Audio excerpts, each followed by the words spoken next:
Well, have you recently been noticing any reduction in your mobile money account without any transactions at all? Do you have a higher level of data usage? Perhaps your phone has been attacked by a dangerous Android phone virus known as the Joker virus. On today's edition of Tech Thursday, we engage global cybersecurity expert Dr. Kester Afechi on how to protect yourself from being attacked. Also in the studio with me is Kobe Spiky Nkrumah. He's our in-house tech guru and host of Geek Squad on Joy FM. Let me turn now to Spiky quickly. Break it down for us. It's actually not a virus. It's a Trojan, right? Well, yeah, it's malware. So it's a Trojan. It's malware. I mean, if you know the story of Troy, you've seen the movie Troy, Yep. You know the Trojan horse and how it seems like it's a good thing, but then inside it you have something that is malicious. So that's pretty much what the Joker virus So this is the tech form of maybe dada. And in the end, you'll suffer the consequences. Pretty much. Okay, so we know it is a Trojan and it belongs to a family called bread. Bread, yes. Now, break it down for us. This is very techie stuff. What does it really mean? So, I mean, if you know the slang bread, when someone says, I'm about to make some bread, I'm about to make some money, right? Yep. So it's a virus that's responsible for a lot of financial fraud. So either it's going to be sending SMSs to premium numbers or it's going to be using your account to make payments. Now, if you've noticed on your Google apps or on your apps you've downloaded from the Play Store, you can make payments with your mobile money or your Vodafone Cash or any other mobile money platform that you're using. Right. And these apps can do this without your knowledge. You know, so most of the time people download apps. So someone's looking for a scanner, which is one of the apps that I noticed was on the list of affected apps. A lot of scanner apps are on that list. Scanner apps. People are looking for an app that they can use to scan a document. So you download that app, your mind is, oh, I'm just using it to scan a document, I'm done, I'll delete. I don't delete, it stays on my phone. Now such an app could subscribe to a premium version of itself without you even authorizing. Now that's what these apps are doing. And why they are usually subscribing to premium versions and the rest is that those cost more. They cost more, And obviously. so it's going yes. to put So quite a dent in your pocket. It's 2017, I believe, which was When the it first started, time when we yes. found out about this Joker Trojan or virus. But now it is back in 2020 and it's even more malicious, Yes. so to speak. It's not taking just $7 like it was doing initially. From what we hear, it's doing even more damage to Yes. people's accounts. So, you know, there's a popular saying that the more the bird learns how to fly without perching, the hunter's going to learn to shoot without missing. And the hunters being Google have been battling bread for a long time. They've been battling the Joker virus for 3 years. And up till about last year, 2020, about 1,700 apps were removed from the Play Store. Wow. Which were either suspected malicious activities, or some of them were using a technique called versioning. So they would upload the legal or the clean version of the app, which has no virus, and then subsequently upload an update that actually has the Trojan. So when you download it, it's clean. Google Play services and the Play Protect service, which basically checks your phone to make sure any app you're downloading is not infected, will check and realize, oh, it's fine. But then when it gets to the updates, then they put it in there, you download the update, and then now you have bread, you have the Joker virus on your phone. Wow.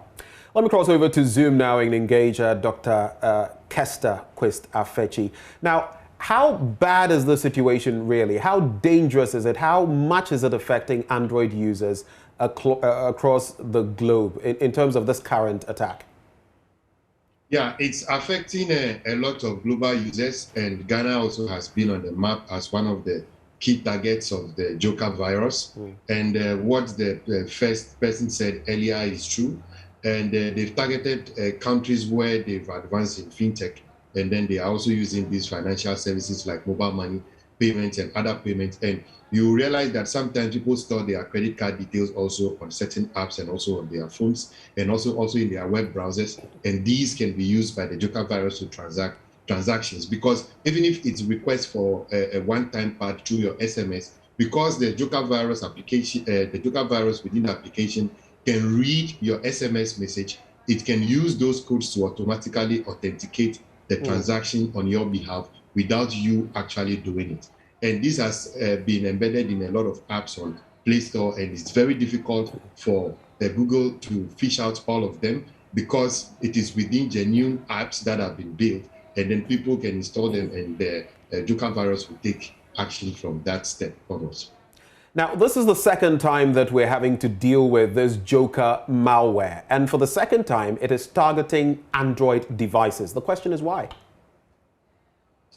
Yeah, because of the way anybody at all can just build an Android application without rigorous verification, can upload it to Play Store, and other people can download it and use. And that is why most of those places are of more of a target. So besides that, it would have been very difficult in terms of the rigorous verification that take place. It doesn't mean that malware cannot exist on other applications also as well. Malwares can be built across, because it depends on what the developer of the applications wanted to do. For instance, we have developed similar applications that we've used for training and as test cases where we embed certain codes within the applications, and then we study it in terms of how they work. And also this embedding has been in place. So you need a particular way of monitoring the application based on where they are sending the data to. You can track that and also monitor certain activities on the phone and use that to determine whether there is a malicious activity on it or not. And that is why these days they are engaging a lot of artificial intelligence approaches in terms of malware analysis and cybersecurity on real time on phones these days. Let's come back into the studio. So, like Doc has been saying, AI, artificial intelligence being employed to ensure all of these. I know that Google, on the back of the first attack in 2017, put in place some mechanisms. It appears those who are behind the Joker virus have found an alternate route. Yes, I mean, like initially, as I said, hackers will always find a way to circumvent all these measures that have been put to prevent them from making these viruses work. You shut the door, they find a window. Pretty much, that's how it's working right now. So the thing is, it's easy markets, the Play Store, because the volume, and that's how they're going to make money. I mean, think about it. If you're making $7, if you have over 1,000 users, multiply that $7 by 1,000, that's 7,000, which is why they're targeting the Play Store users, because it was the volume. There's a whole lot of people on the Play Store. It's an affordable market. Smartphones, Android smartphones are affordable. They're cheaper as compared to their competition, which are more expensive. And also considering the fact that, like Doc mentioned, the rigorous verification processes that you have to go through with other platforms. With Play Store, because of the volume, once again, the number of apps that are submitted, you don't have to go through a lot of verification processes, and it's even cheaper. Submitting an app to the Play Store versus other stores is actually cheaper. So any Tom, Dick, and Harry could submit an app. I mean, I could build an app today and submit it, and it could get verified easily. And AI is not perfect. Today, I was even demonstrating something that AI could do. It can do, as much, about 70%, and then it would miss some things. There are always false positives, and there are also negatives that can easily be missed. So trusting AI to do everything can sometimes also be limiting, because it hasn't gotten to the point where it is that advanced to be autonomous that we can leave everything to. If it was that case, we wouldn't be sitting here reading the news. We'd have an AI reading the news and we'd be at home sipping some coffee, no? You know what my summary of what you've just said would be? Artificial intelligence has its limits when it comes to intelligence. Pretty much. But let's look at this. How are hackers benefiting from this? Because as far as I see it, they are funneling money. Let's say you're paying for premium service when it comes to, let's say, Truecaller or some app, maybe even a dating app. How are they getting to benefit from this? At what end do they get the benefits? So they're getting the benefits from some of these apps that they're paying for. It's actually their own apps that you're paying for the premium. Right. So it's sort of a way to channel the money back to them without actually hacking you to get the money directly. So it's legal. You can't sue me for money that you pay to me directly. You get it? So if I developed an app and I put in a virus that was going to steal your money to pay for the premium version of that app, right. If you ever arrested me and then said, hey, I stole your money, really? Did I have evidence that you actually paid for something in my app? I never stole the money. So you see, it's a way to get the money without actually coming to steal it directly from you.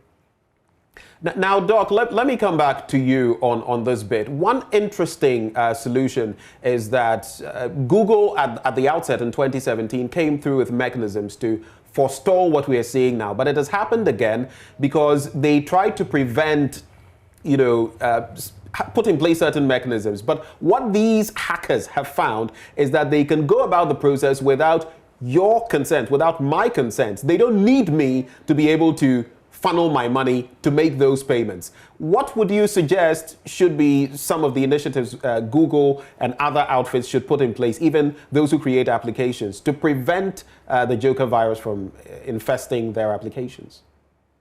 Yeah, I think users will have to opt for options where they have to use different emails for the verification of transactions. In that case, to be very difficult for the Joker virus to have access to some of the emails on their phones. And that will make it very difficult. But if you have SMS, because different applications have access to SMS messages on your phone, it is easy for them to read from those SMS messages and use it to authenticate the transactions. And also, I think various banking institutions will also need to, and fintech will also need to come out with different levels of verification that will make it very difficult for such self-automating processes to take place. But one of the interesting things is that when you try to make security more tough, you try to create some degree of inconvenience for the users. So I think there should be option for users to opt for that, and that will make it much more easier for them, because within the hacking community also, we have other hackers also that provide information as to how they will have to improve those kind of applications. And then we also develop different approaches and advise secure programming in terms of how to develop certain applications to make it much more secure. So for users, the best thing is that using SMS for the verification, that option can be opted out, and then you can stick to emails when you are subscribing for things that have to do with the engaging your mobile application. And I think that will make it much secure. But when you are on the website doing transactions, you can also opt for the SMS, because it's very difficult for such messages to also to be sent to the web. So it's easy for you to authenticate web transactions using your mobile phone, and also easy to authenticate your mobile phone transactions with the web applications. In that case, it makes it much more secure for you for now. But besides that, it will be very difficult, since these applications are embedded on the phone and then they do the analysis on their own. It's going to take some time before different applications will be built to have that kind of robust capability to be analyzing certain activities on your phone, and also to restrict those options within the Android applications to ensure that users actually enter from that is, they use the key press to kind of enter certain things rather than using instructions from self-automated processes. So these are some of the approaches that can be used to also prevent it. Right. Let's come back into the studio, and I want us to do some things very quickly. We're going to look at what to do as ordinary folk to prevent being attacked. But in terms of what to do, I know there are some antiviruses and all of that. Are any of them able to do away with the effect of Joker yet? So it's possible that some antiviruses could detect the apps, but they only detect apps viruses based on signatures that have been discovered. So when you say signatures, for instance, if we know that this malware, this is how it acts, then antivirus is then taught that anytime you see an activity like this, it means it's suspicious, so flag it. But kind of like how vaccines work with. Exactly. Okay. So you have to, if it hasn't been detected, that antivirus is as useless as you, the ignorant person using that device. So the most important thing is for the user to be educated, which is something that we're doing now. Right. So a lot of times we tell people, go for the apps that have the best ratings on the store. But these guys have a way of boosting their ratings on the Play Store by faking good reviews, which push the negative reviews down. So you might see that, this app has a bad review, is bad. You've experienced it. You go give a bad review. They would come in and post about 50 good reviews that pushes your bad review down. Right. So the best thing is to go for apps developed by known developers. I don't download apps. Like I saw a keyboard from a certain developer. But sorry for the interjection. When you say known developers and the rest, Charlie, the ordinary Tom, Dick, and Harry or Abena, Ajua, and Manta going on Google Play Store to download. Who is a known whatever? They are really not taking notice of all these things. That's very true, but that's why you see it's a new space and people are learning, so they have to take into consideration some of these things. It's like when banking started, we let's assume that a lot of people didn't just get up and go put their money in the bank. Right. They began to get to know that, oh, this bank is good, this bank is bad.